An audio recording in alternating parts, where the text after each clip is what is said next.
Salamat kayo.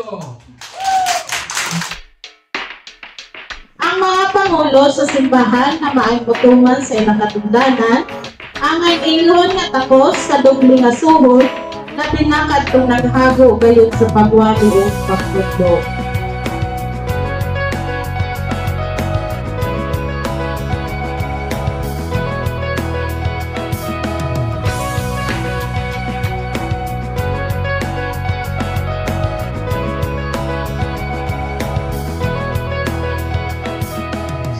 Among inspirasyon sa paglumala sa simbahan.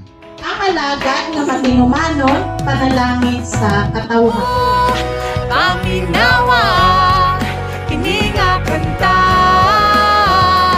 nga gisulat sa imong